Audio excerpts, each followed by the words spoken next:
Est-ce que tes émotions te font peur? Est-ce que tu as peur de souffrir? Est-ce que tu as tendance à repousser tes émotions ou à pas vouloir les regarder parce que tu as peur de souffrir? C'est de ça que je m'en viens te jaser. Euh, Mon défi, c'est que j'ai envie qu'on clarifie cette peur-là. Puis je veux aussi te faire prendre conscience de l'utilité de la douleur. À quoi ça sert cette douleur-là? Pourquoi c'est si douloureux? Mais aussi comment faire pour diminuer la douleur. Parce qu'il y a vraiment des choses que tu peux faire concrètement pour réduire au maximum la douleur. Mais que pourquoi certaines émotions sont douloureuses? Ben, je voulais d'abord te dire que c'est normal d'avoir peur de souffrir. C'est normal, c'est sain, c'est humain, c'est légitime. Il n'y a pas personne qui aime ça souffrir. Fait que c'est normal d'avoir peur de souffrir. Puis c'est justement pour ça que je t'invite régulièrement à être attentif à tes émotions. Puis tu vas comprendre un peu mieux après pourquoi. Puis c'est ça, ma question cette semaine, c'était est-ce que tu as tendance à éviter tes émotions par peur de souffrir? Puis sérieux, vous êtes je pense que c'était 62%, là, ça veut dire presque 2 personnes sur 3 qui souvent vont éviter leurs émotions par peur de souffrir. Puis vous allez voir que c'est le meilleur moyen de souffrir davantage. Fait que c'est pour ça que je t'invite à écouter tes émotions, justement pour que la souffrance grimpe moins haut, parce que je le sais que c'est pas le fun de souffrir, parce que je le sais que tu veux pas souffrir. Et c'est vraiment en dirigeant ton attention sur tes émotions que tu vas souffrir le moins possible. Je t'explique comment ça fonctionne, OK? D'abord, à quoi ça sert les émotions? C'est quoi l'utilité des émotions dans la vie? Les émotions sont là pour te transmettre un message. Tout le temps. À chaque fois que tu as une émotion, c'est ton sage intérieur qui veut te transmettre un message, OK? Cogne à la porte. Ça, c'est l'émotion. Fait qu'à chaque fois puis ce qu'il veut te transmettre comme message, c'est que présentement, il y a une action qui est requise pour maintenir ou rétablir ton équilibre. C'est juste ça. Quand tu as une émotion, c'est ton sage intérieur qui est en train de te dire, hey, il y a quelque chose qu'il faut que tu fasses pour rétablir ton équilibre ou pour maintenir ton équilibre. Si tu le fais pas, tu vas perdre l'équilibre. C'est ça que ton émotion veut te dire, tu sais. Fait que c'est loin de venir de la partie malade de toi, là. C'est la partie de toi je pourrais dire que ça vient de la partie de toi qu'on pourrait dire que son rôle, c'est d'être le gardien de ton équilibre puis de ta sécurité. Et dès que ton équilibre ou ta sécurité sont compromises, elle t'envoie une émotion pour te dire, wouhou, c'est comme ton tableau de bord, une lumière qui allume dans ton tableau de bord pour te dire, il y a quelque chose qu'il faut que tu fasses pour, si tu veux que ton bolide continue de bien fonctionner. Si ton réservoir à essence est bas, il y a une lumière qui va allumer. Si tu as besoin de la vitre, il y a une lumière qui va allumer. Si ton moteur surchauffe, il y a une lumière qui va allumer. Ces lumières-là sont pas là pour t'écœurer. Ces lumières-là sont là pour te dire, hey, il y a quelque chose qu'il faut que tu fasses pour que ça continue de bien fonctionner. Fait que c'est comme ça à peu près, OK, que ça fonctionne, les émotions. Fait que à quoi sert la douleur là-dedans? Ben, la douleur sert à deux choses. À attirer ton attention, puis à te pousser à agir.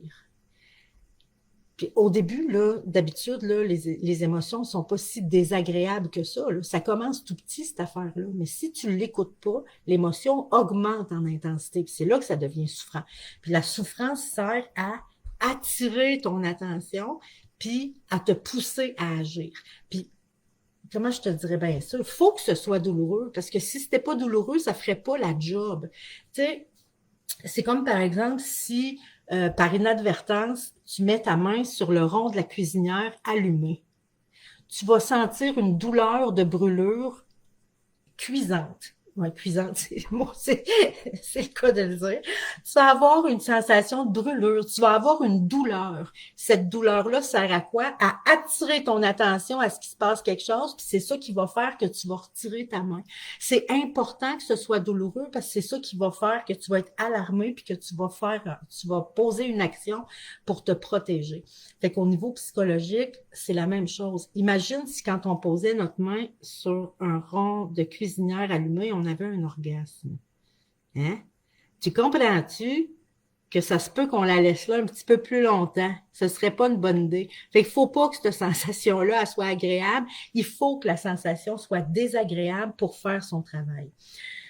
Puis, quand, quand ton système voit qu'il y a quelque chose que tu dois faire pour établir ton équilibre, ben généralement, le premier message qui arrive, c'est un message quand même assez doux.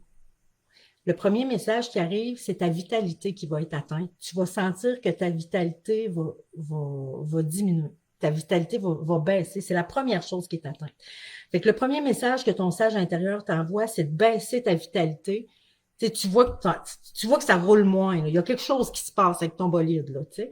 Fait que quand tu vois que ta vitalité baisse, whoop, tu pourrais déjà là t'arrêter puis dire wow, qu'est-ce qui se passe? Est-ce que j'ai un besoin en manque? Est-ce que j'ai des limites dépassées? Est-ce que je suis en train de tolérer une relation toxique? Est-ce que je suis en train... Tu peux te poser des questions pour voir qu'est-ce qui se passe, qu'est-ce que j'aurais à faire pour établir mon équilibre. Fait que la première chose, c'est une baisse de vitalité. Admettons que tu fais rien. Si tu fais rien ou tu ignores cette baisse de vitalité-là ou tu fais des choses pour pas penser à ça puis que tu continues sans rien changer, ben là, les émotions désagréables vont embarquer. C'est comme un deuxième niveau d'urgence qui va embarquer. Fait que là, les émotions désagréables vont embarquer. Et si ces émotions-là, j'ai tendance à pas vouloir les regarder parce que j'ai pas envie de souffrir, ben là, mon sage intérieur, il va se fâcher.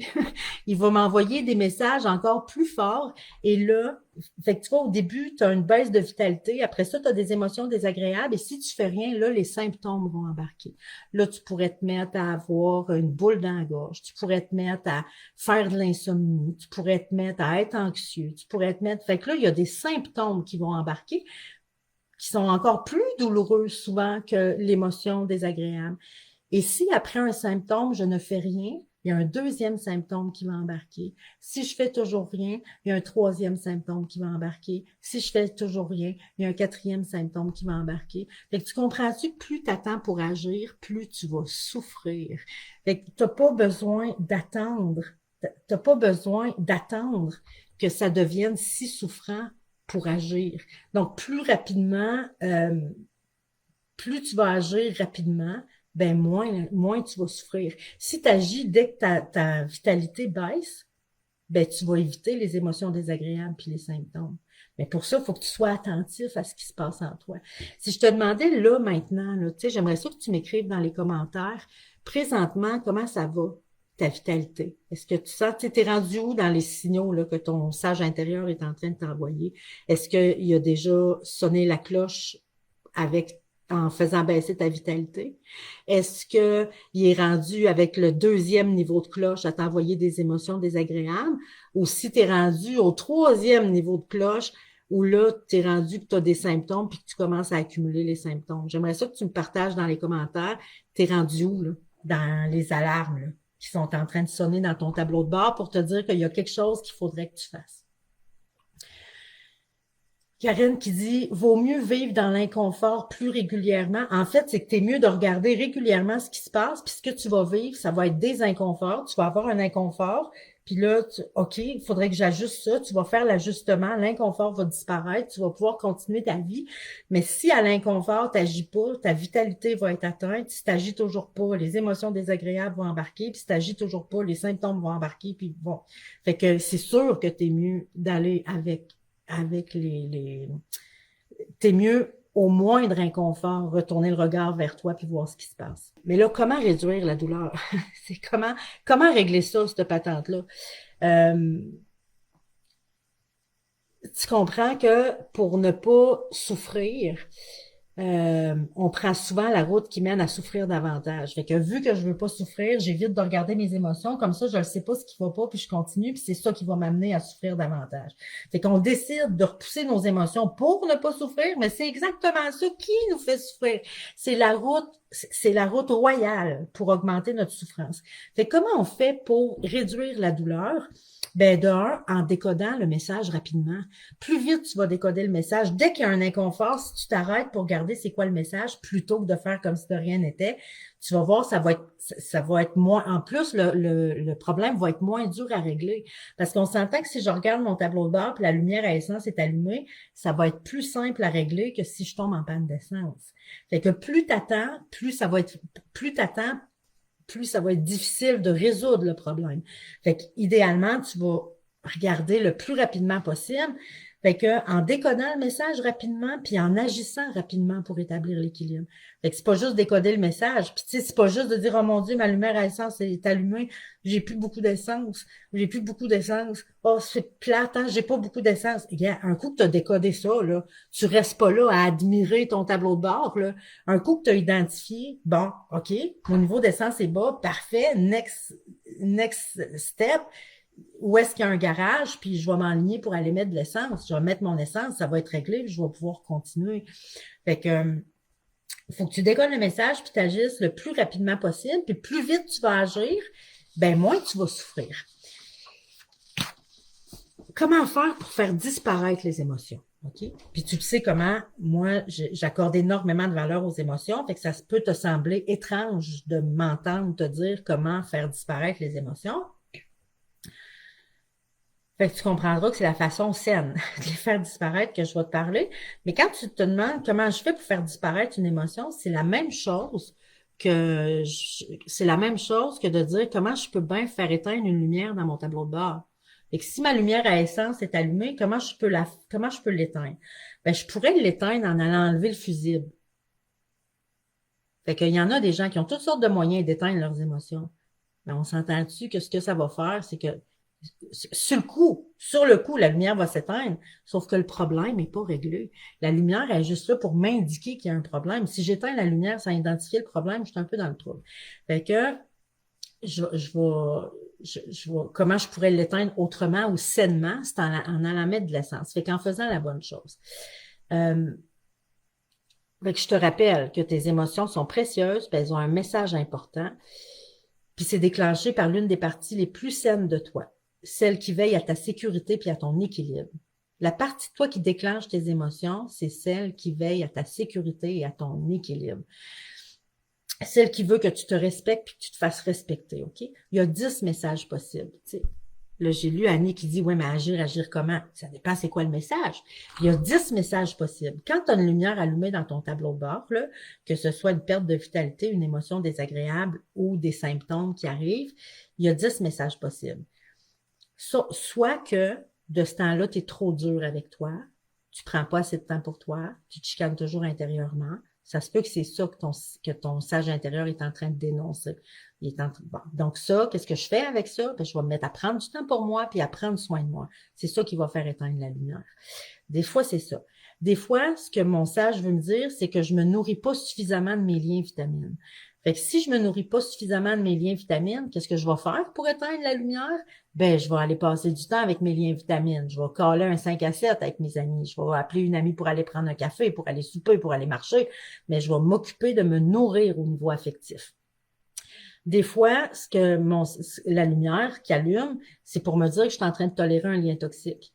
Qu'est-ce que je vais faire pour éteindre cette lumière-là? Ben, je vais soit éviter cette relation-là ou je vais apprendre à me protéger du lien toxique. Je vais apprendre à me protéger dans la relation toxique. Et c'est ça qui va faire que la lumière va s'éteindre. Ça peut aussi me dire que je suis en train de repousser mes émotions, que j'ai ravalé trop d'émotions. Fait que comment je vais faire pour éteindre cette lumière-là? Ben, je vais arrêter de repousser mon émotion, puis je vais l'écouter, puis je vais la décoder. Des fois, c'est en train de me dire que je néglige un besoin d'affection, un besoin de ressourcement, un besoin de repos. Si c'est un besoin qui est négligé, comment je vais faire pour éteindre la lumière? Ben, je vais répondre aux besoins. Des fois, ce que ça me dit, c'est que je dépasse mes limites. Et comment je vais faire pour éteindre la lumière? Ben, je vais arrêter de dépasser ma limite. Des fois, ce que ça me dit, c'est que je tolère une situation qui va contre mes valeurs. Comment je vais faire pour éteindre cette lumière-là? Ben, je vais arrêter de tolérer cette situation-là qui va contre mes valeurs. Ou des fois, il y a des choses je peux soit partir de cette situation-là ou le nommer. C'est important que je le nomme quand il y a quelque chose qui va contre mes valeurs. Sinon, je vais me mettre à avoir des symptômes. Fait que mes valeurs. Ça se peut aussi, on est rendu au 8e, là, il en reste 3. Un autre message que les lumières peuvent me dire, c'est que j'ai un rêve qui dort depuis trop longtemps. Si tu as un rêve ou des projets que tu mets de côté, ton système te laissera pas faire ça. Ton système te laissera pas faire ça parce que ton bien-être en dépend. Fait que si tu négliges depuis trop longtemps un rêve ou un projet, tu vas perdre en vitalité, tu vas avoir des émotions désagréables et éventuellement des symptômes. Fait que comment je vais faire pour éteindre cette lumière-là? Ben, je vais prévoir du temps pour mon projet ou pour réaliser mon rêve. Je vais m'en occuper. Les deux derniers, c'est au niveau de se soigner. Des fois, la lumière qui allume, c'est pour me dire, Karen, tu as un deuil à soigner. Puis si je ne soigne pas mon deuil, ben je vais perdre en vitalité, les émotions désagréables vont embarquer, puis après ça, les symptômes. C'est là pour m'alarmer que j'ai un deuil à soigner. Fait que comment je vais faire pour éteindre cette lumière-là? Ben, je vais soigner mon deuil. Puis le dernier, l'autre soin qu'on doit faire aussi, c'est de prendre soin de nos blessures psychologiques. Fait que si j'ai une blessure psychologique infectée qui serait à soigner, ma vitalité va baisser, mes émotions désagréables vont embarquer, puis les symptômes vont se mettre à s'accumuler. Donc, comment je vais faire pour éteindre cette lumière-là? Ben, je vais soigner ma blessure. Fait que en gros, là, tu sais, t'as pas mal, là, le principal. Ça, c'est les 10 messages possibles des lumières dans ton tableau de bord. Fait que, présentement, tu sais, tantôt, je vous demandais, tu sais, t'en es où, toi, là? T'es-tu dans la perte de vitalité? T'es-tu dans les émotions désagréables? T'es-tu rendu à l'étape des symptômes? Vous étiez plusieurs à avoir répondu. Si tu as des lumières allumées, là, la petite lumière de vitalité, la moyenne lumière d'émotions désagréables ou la grosse lumière de symptômes, j'aimerais ça que tu me partages en commentaire. Es-tu capable d'identifier c'est quoi le problème? Qu'est-ce qui est en train de se passer? Qu'est-ce que tu aurais besoin de faire pour établir ton équilibre? C'est-tu de prendre du temps pour toi, de t'entourer comme du monde, de te protéger des liens toxiques, d'écouter tes émotions, répondre à un besoin, respecter tes limites, tes valeurs, tes rêves, soigner un deuil ou une blessure? As-tu une idée de ce que c'est, ce qui est caché derrière? Puis si un coup que tu identifies ça, ben ce que tu as à faire, c'est à t'en occuper. Puis tu vas voir qu'à partir du moment où tu l'identifies, quand tu as décodé le message, souvent, les lumières allumées dans ton tableau de bord vont diminuer en intensité. Mais attention, si tu recommences à négliger ce côté-là, les lumières vont rallumer. Mais à partir du moment où tu commences à te demander qu'est-ce qui est caché derrière, puis tu identifies ce qui est caché derrière, que tu prévois faire quelque chose pour t'en occuper, tu vas voir les lumières commencent déjà à diminuer. Et quand tu vas t'en occuper, ben, la lumière va disparaître naturellement. Fait que c'est comme ça que tu peux faire disparaître tes émotions sainement. Fait comprenez-vous que si vous continuez d'éviter si vous continuez d'éviter vos émotions, le prix à payer, ben, c'est que vous allez souffrir de plus en plus. Puis pas juste ça, c'est que vous allez finir par vous perdre de vue par avoir une vie qui vous ressemble pas, perdre d'équilibre, perdre votre sentiment de sécurité, perdre votre confiance, perdre votre estime, puis accumuler des symptômes. Fait que pour arrêter de souffrir, d'éviter vos émotions, c'est pas une bonne solution parce que ça va vous mener direct où vous voulez pas aller. Ça va augmenter la souffrance, ça va augmenter le déséquilibre. Euh, Fait que c'est ça. Mais oui, on peut vraiment faire des choses pour éteindre les lumières dans le tableau de bord, mais pour ça, il faut les décoder puis faire ce qu'il faut pour rétablir l'équilibre ou rétablir votre sécurité. Je vous remercie tellement d'être là. Je vous ai laissé aussi, vous savez que écouter ses émotions, prendre soin de ses émotions, c'est un groupe de muscles de l'estime de soi. Mieux vous allez vous occuper de vos émotions, plus votre estime va augmenter. Puis à chaque fois que tu repousses tes émotions, que tu les méprises ou que tu fais comme s'ils n'existaient pas, ça te coûte en estime de toi. Tu perds des points d'estime de toi. Fait que si tu veux voir la liste des 30 muscles de l'estime de soi, j'ai laissé le lien dans la description aussi pour télécharger ton auto-évaluation. Ça va te permettre d'identifier lesquels des muscles tu aurais intérêt à travailler pour développer ton estime. Alors, voilà. Merci. On se redonne rendez-vous mardi prochain, 12h15. Puis, c'est ça. Amusez-vous en attendant.